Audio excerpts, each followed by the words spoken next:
Hello साथीहरु, यहाँलाई फेरि पनि मेरो युट्युब च्यानलमा स्वागत छ र आज हामीले फेरि पनि निरन्तर दिँदैछौँ हाम्रो कोर्सलाई अगाडि बढाइराखेका छौँ र यतिखेर हामी आजको भिडियोमा चाहिँ माइक्रोसफ्ट वर्ड भित्र रहेर हामी कुराकानी गर्नेछौँ र हेर्नेछौँ र कसरी हामीले बनाएको डकुमेन्टलाई रिसाइज गर्ने अर्थात् तपाईले जुन डकुमेन्ट बनाउनुहुन्छ त्यसलाई A4 मा A3 मा हैन लेटरमा कसरी त्यसलाई प्रिन्ट गर्नको लागि कसरी रिसाइज गर्ने भन्ने विषयलाई हेर्नेछौँ र तपाईँ यदि कोही नयाँ हुनुहुन्छ जसले मेरो च्यानललाई सब्स्क्राइब गर्नु भएको छैन भने प्लिज तपाईले मेरो च्यानललाई सब्स्क्राइब गरिदिनुहोस्, लाइक गरिदिनुहोस्, कमेन्ट गरिदिनुहोस् र बेल आइकनलाई थिचिदिनु भयो भने तुरुन्त नयाँ भिडियो तपाईले हेर्न सक्नुहुनेछ।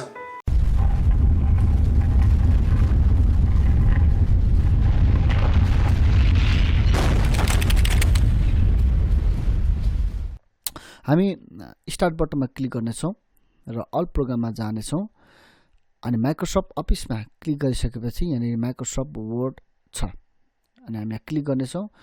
तपाईले यो माइक्रोसफ्ट अफिसबाट गरे वर्डबाट गरे पनि हुन्छ र तपाईले जुनसुकै माइक्रोसफ्ट सम्बन्धी अथवा त्यो एक्सेल होस् चाहे पावर पोइन्ट जुनसुकैबाट पनि तपाईले यसको रिसाइज हेर्नको लागि चाहिँ यही अप्सन्सबाट तपाईले जान सक्नुहुन्छ।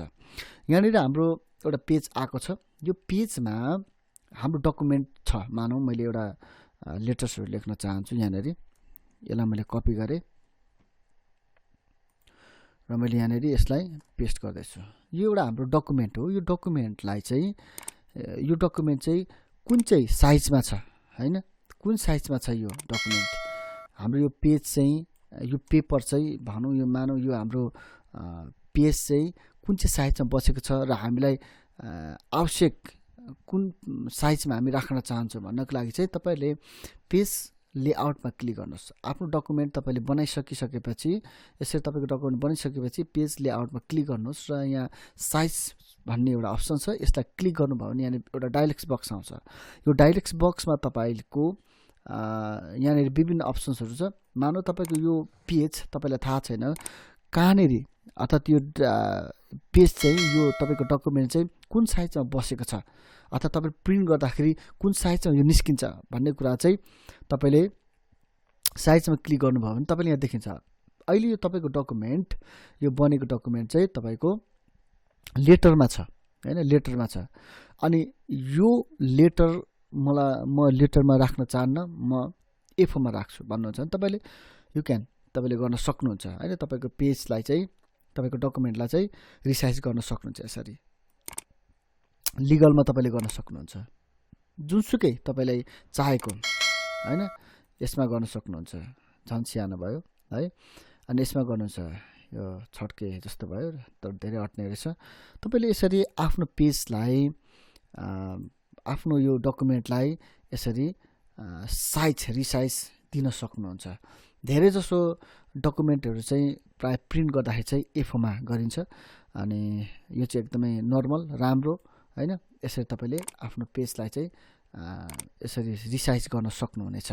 धेरै जसो चाहिँ हामी प्रिन्ट गर्दाखेरि A4 मा गर्छौं र कतिचोटी चाहिँ लेटरमा पनि हुने गर्छ, तर धेरै जसो प्राय चाहिँ A4 मा प्रिन्ट गर्ने गरिन्छ। साइज चाहिँ A4 मै राखिन्छ अनि तपाईले यसरी आफ्नो डकुमेन्टलाई रिसाइज गरेर यसरी कुनै पनि डकुमेन्टलाई तपाईले रिसाइज गरेर प्रिन्ट गर्न सक्नुहुन्छ। आफ्नो डकुमेन्टलाई रिसाइज गरेर प्रिन्ट गर्न सक्नुहुन्छ।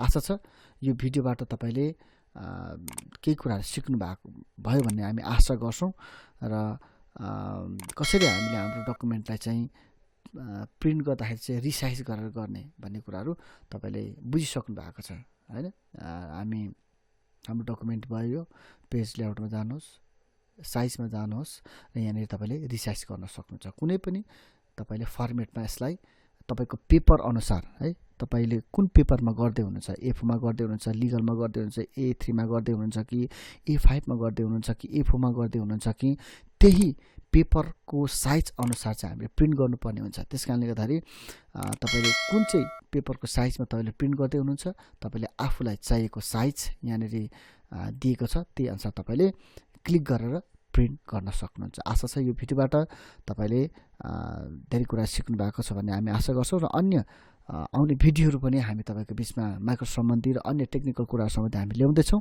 आशा छ तपाईँले हाम्रो भिडियोलाई हाम्रो च्यानललाई मन पराइदिनु हुनेछ र अहिलेसम्म सब्सक्राइब गर्नुभएको छैन भने प्लिज तपाईँले हाम्रो च्यानललाई सब्सक्राइब गरिदिनुहोस्।